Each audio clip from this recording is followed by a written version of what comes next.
Praise the Lord. परमेश्वर आप सभी को आशीष दे। इस सुंदर सी शाम के लिए मैं परमेश्वर का धन्यवाद करती हूँ और हर एक भाई और बहन को परमेश्वर आशीष दे। जितने लोग देख रहे हैं परमेश्वर उन्हें बहुत आयत की आशीष दे। हालेलुया।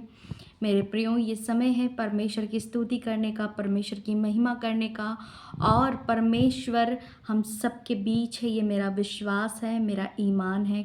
खुदावन की हुजूरी में आप सभी का मैं बहुत वेलकम करती हूँ और ये आशा करती हूँ कि जितने लोग देख रहे हैं वो प्लीज़ शेयर कीजिए, मेरे चैनल को आगे बढ़ाइए ताकि परमेश्वर के वचन को, परमेश्वर के कलाम को आप आगे बढ़ा रहे हैं, मेरा विश्वास है। हालेलुया। आइए आज एक बहुत ही सुंदर से वचन से हम आपको उत्साहित करेंगे। मेरा विश्वास है कि खुदावन ने जो वचन आज हमें दिया है वो आपके जीवन में बहुत फलों को लेकर के आने वाला है। हालेलुया। तो हम पढ़ेंगे भजन संहिता 95 अध्याय, उसका 6 वचन कहता है, आओ हम झुक कर दंडवत करें और अपने कर्ता यहोवा के सामने घुटने टेकें। हालेलुया। मेरे प्रियो, यहाँ पर परमेश्वर का वचन हमें क्या बता रहा है? कह रहा है कि आओ हम अपने कर्ता यहोवा के सामने घुटने टेकें। मेरे प्रियो, यहाँ पर मैं कुछ बातें आपको बताना चाहूँगी कि यहाँ पर आखिर ये वचन हमसे क्या कह रहा है कि हम बहुत सारे लोग हैं कि जो अन्य जाति हैं, जो नहीं जानते यीशु मसीह को, परमेश्वर को नहीं जानते हैं। उनका भी यही ईमान होता है कि वो परमेश्वर के सामने घुटने टेकते हैं, हालांकि वो कहीं भी टेकते हैं। लेकिन परमेश्वर ऐसे लोगों को जानता है जो नहीं जानते, जो बिल्कुल भी पवित्र शास्त्र से अनजान है, यीशु मसीह से अनजान है, और जो जानकर भी नहीं जानना चाहते परमेश्वर, उन्हें भी बाखूबी जानता है। ये परमेश्वर चाहेगा कि कब कौन परमेश्वर में आए, कब कौन यीशु मसीह को जाने। लेकिन अभी के वचन जो हमें कह रहे हैं कि आओ हम झुककर दंडवत करें, ये वचन ये क्यों बात बोल रहा है? क्योंकि इसमें कई बात ऐसी निकल कर आ रही है कि परमेश्वर चाहता है कि हम सब, यहाँ पर लिखा है कि आओ हम, मैं, तुम या कोई और नहीं, बल्कि हम का मतलब होता है कि हम कई लोग। तो यहाँ पर परमेश्वर कह रहा है कि हम झुककर दंडवत करें। आखिर क्यों हम यीशु मसीह के सामने जाएं और दंडवत करें? यहाँ पर सवाल होते हैं कि आखिर क्यों ऐसा हमें क्यों करना चाहिए। तो आगे हमें वचन इसी सवाल का जवाब भी देता है, और अपने कर्ता यहोवा के सामने घुटने टेकें। क्योंकि जब लोग हमें सवाल करें कि हम क्यों ऐसा करें, तो आप उन्हें बताएं क्योंकि वचन कहता है अपने कर्ता यहोवा के सामने। परमेश्वर हमारे जीवन का कर्ता धर्ता है, सृष्टि करता है, पूरे संसार को बनाने वाला परमेश्वर है। इसीलिए वो वचन से हमें कह रहा है कि आओ हम यहोवा के सामने, अपने कर्ता यहोवा के सामने घुटने टेके। आखिर क्यों? आगे जब हम 7 वचन पढ़ेंगे तो उसमें इस बात का जवाब है, क्योंकि वही हमारा परमेश्वर है और हम उसकी चराई की प्रजा और उसके हाथ की भेड़ें हैं। हालेलुया। यहाँ पर मेरे प्रियो, परमेश्वर ने उस सवाल का जवाब दिया क्या? क्योंकि वही हमारा परमेश्वर है और हम उसकी चराई की प्रजा हैं और उसके हाथ की भेड़ें हैं। मेरे प्रियो, वो हमारा चरवाह है। वो हमें हर दिन तृप्त करता है, खाने से, सोने से, सुरक्षित घर से बाहर ले जाता है, बाहर से हमें फिर वापस घर लेकर आता है। जब हम सेफली अपने घर से बाहर जाकर फिर वापस आ जाते हैं, तो यहाँ पर परमेश्वर की महिमा कीजिए, क्योंकि हमें है, कोई है जो हमें संभालता है।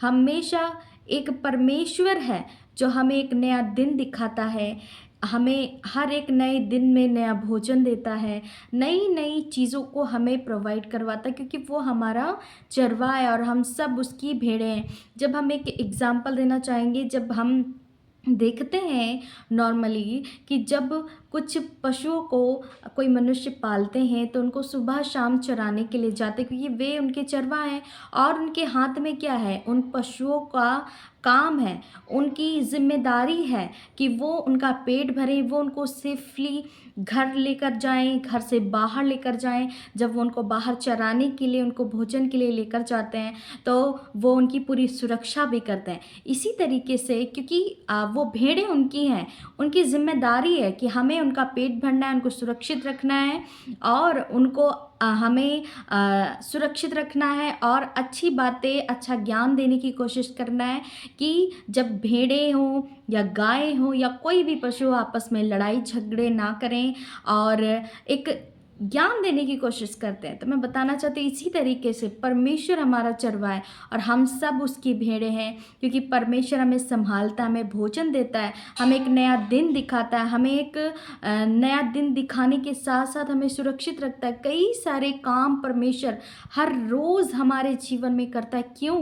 क्योंकि उसने इस 7वें वचन में एक क्लियर किया, क्योंकि वही हमारा परमेश्वर है और हम उसकी चराई की प्रजा हैं और उसके हाथ की भेड़ है, हम उसकी प्रजा हैं और वो हमारा राजा है, वो महाराजा है। इसीलिए जब हम प्रार्थना करते हैं तो कहते हैं हे महाराजा, राजाओं के राजा, क्योंकि वो परमेश्वर है, वो अति महान अति पवित्र परमेश्वर है। मेरे प्रियो, आज का वचन आपको बता रहा है कि वचन भी इस बात को क्लियर करता है कि हम झुककर परमेश्वर की स्तुति करें, महिमा करें, उसके सम्मुख जाकर के घुटने टेकें।